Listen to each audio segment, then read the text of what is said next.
शुरू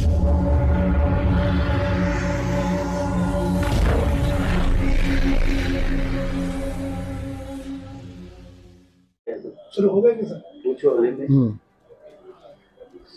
सर, तीसरी अघाड़ी का जो चल रहा है क्या सच है? देखिए, मैं मीडिया के जरिए ही मुझे ये बात पता चली है कि कोई ऐसी तीसरी अघाड़ी बनाई जा रही है अजीत पवार साहब द्वारा, और उसमें वो एमआईएम को भी शामिल करना चाह रहे हैं।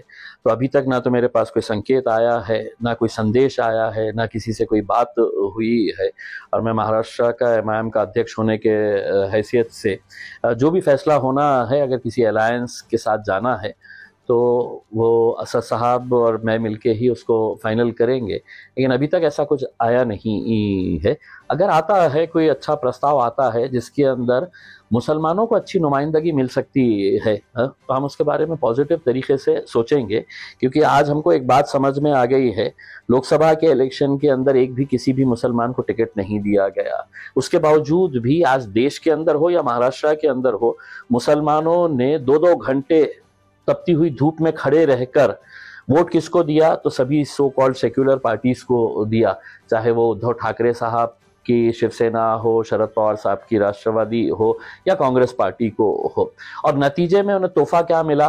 तो विधान परिषद का जब मौका आया तो विधान परिषद के अंदर एक भी मुसलमान को वहां पर विधान परिषद के अंदर भेजा नहीं गया। 30 साल के बाद एक ऐसी सिचुएशन तैयार हो गई है कि मुस्लिम मुक्त विधान परिषद महाराष्ट्र के अंदर आज हमें देखने को मिल रही है। और इसकी कोई जिम्मेदारी अगर किसी के ऊपर जाती है तो वो राजनीतिक पार्टियों से ज्यादा उन तमाम लोगों के ऊपर जाती है, उन तमाम मौलानाओं के ऊपर जाती है जिन्होंने रोड के ऊपर खड़े रहकर ये कहा था कि नहीं, हमको इन्हें वोट देना है करके। तो आपने कभी ये सौदा नहीं किया है कि हम अगर आपको वोट देंगे तो आपने कम से कम हमारे 2 विधान परिषद के अंदर भेजना चाहिए, 1 लोकसभा के अंदर कम से कम जाना चाहिए। जो इकलौता एक था उसे भी हरा दिए, यही लोगों ने मिलकर हराए हैं। अब इसकी जिम्मेदारी कौन लेगा? लेकिन अब नया विधान सभा का वो आ रहा है इलेक्शन, अलायंस हो या ना हो, हम तो पूरे डट के अब मैदान में उतरने वाले हैं।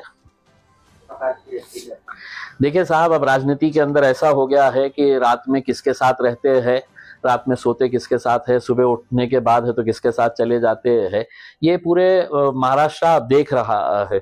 छगन भुजबल साहब किससे मिलना चाहिए, कहाँ जाना चाहिए, ये उनका जाती इख्तियार है करके, इसमें मैं क्या बोल सकता हूँ करके। लेकिन अब राजनीति बहुत घटिया लेवल के ऊपर आ चुकी है महाराष्ट्र के अंदर। सब अपना अपना जाती मफाद, जाती फायदा देखने के लिए कर रहे हैं। और इसमें सबसे बड़ा खामियाजा अगर किसी को भुगतना पड़ रहा है तो वो मुसलमानों को भुगतना पड़ रहा है।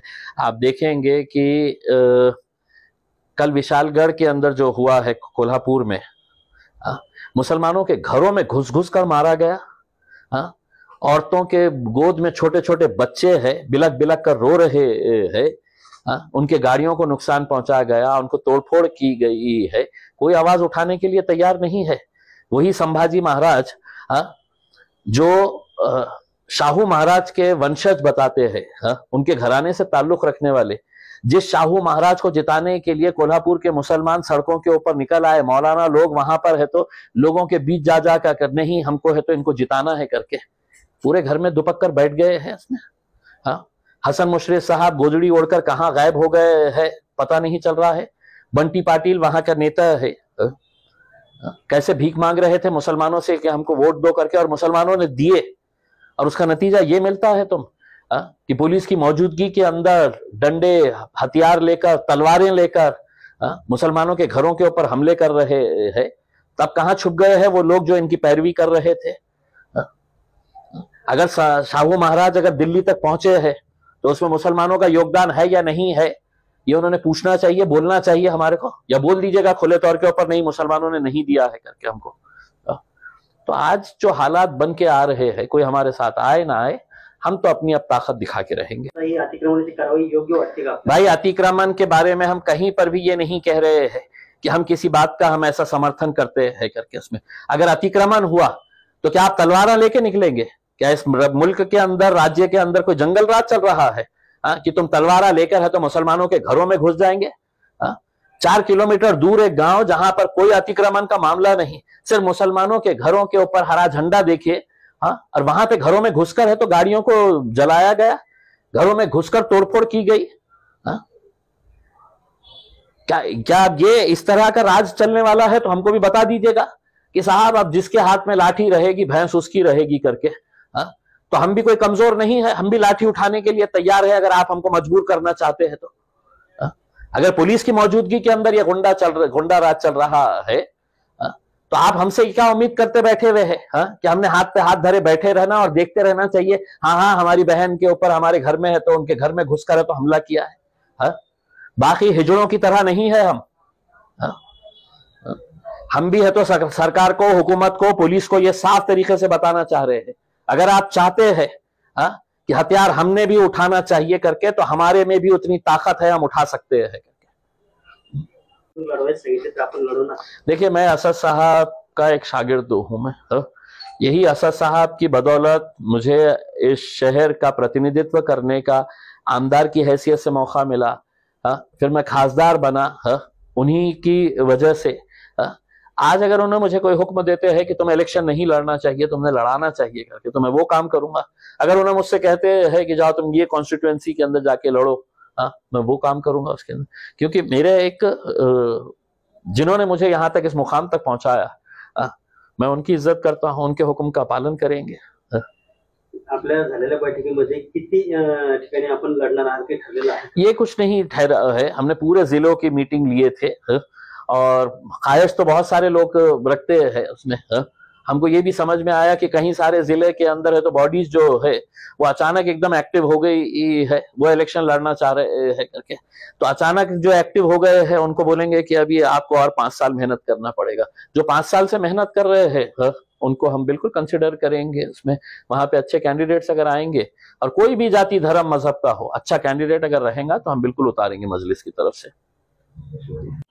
देखिए, मेरी तो ये है कि मैं खुद जाना वहां पर चाहता हूं, लेकिन अभी मैं ये देखना चाहता हूं कि जिन पार्टियों को इख्तिदार में लाने के लिए जिन मुसलमानों ने रास्ते के ऊपर खड़े रहे थे कि नहीं हमको उद्धव ठाकरे को जिताना है, तो उद्धव ठाकरे के मुंह से क्या निकलता है इन मुसलमानों के लिए, शरद पवार साहब के मुंह से क्या निकलता है, कांग्रेस के मुंह से क्या निकलता है, उनके नेता वहां पर जाते हैं या नहीं जाते हैं करके। और सबसे बड़ा वो मौलाना लोग जो इनकी पैरवी कर रहे थे, वो मौलाना सड़क के ऊपर आएंगे या नहीं आएंगे? चुनाव के वक्त में सियासत हम करना चाहिए, साल भर हमने इन लोगों के लिए खड़े रहना चाहिए, लड़ना चाहिए, और आप इलेक्शन के वक्त में आएंगे और कहेंगे कि नहीं नहीं इनको वोट दे दो करके। अब ये पूरे मौलानाओं की जिम्मेदारी है कोल्हापुर के कि जाना और उस शाहू महाराज से सवाल करना कि तुम्हारे को लोग दिल्ली तक हमने पहुंचाया है और बदले में हमारे को हमारे घरों में घुसकर तुम मार रहे हैं। देखिए, पुलिस ने वहां पर भारतीय जनता पार्टी और एकनाथ शिंदे की शिवसेना के कार्यकर्ता की तरह काम किया है। वहां पर उस वर्दी को शर्मिंदा किया है जिस वर्दी के अंदर आईपीएस ऑफिसर्स और सीनियर ऑफिसर्स वहां पर खड़े हुए थे। उसमें उतार दीजिएगा, वो वर्दी उतार दीजिएगा, भगवा चोला ओढ़कर राजनीति के अंदर आइएगा, लेकिन जब तक वो वर्दी है तो उसका सम्मान और इज्जत करते हुए जो ड्यूटी जिसकी कसम खाए है आपने कि हम देखेंगे नहीं कि कौन सी जात का क्या है करके, जहां पर भी लोगों के साथ नाइंसाफी पुलिस की मौजूदगी के अंदर इस तरह की गुंडागर्दी चल रही है, तो हम तो ये सवाल करेंगे फडणवीस साहब, एकनाथ शिंदे साहब, बताइए, अजीत पवार साहब बताइएगा कि किसने पुलिस वालों के हाथ बांध के रखा था, या वो पुलिस वालों ने बताना चाहिए कि अब हम पुलिस की नौकरी नहीं करते हैं, हम जो है अब वो हमारे आकाओं की, हमारे राजनीतिक पार्टी के जो आकाएं हैं जो हमारा ट्रांसफर करते हैं उनको खुश करने के लिए हम काम करते हैं। हम अपनी वर्दी का एहतराम नहीं करते हैं, हम अपनी वर्दी के हिसाब से काम नहीं करते हैं।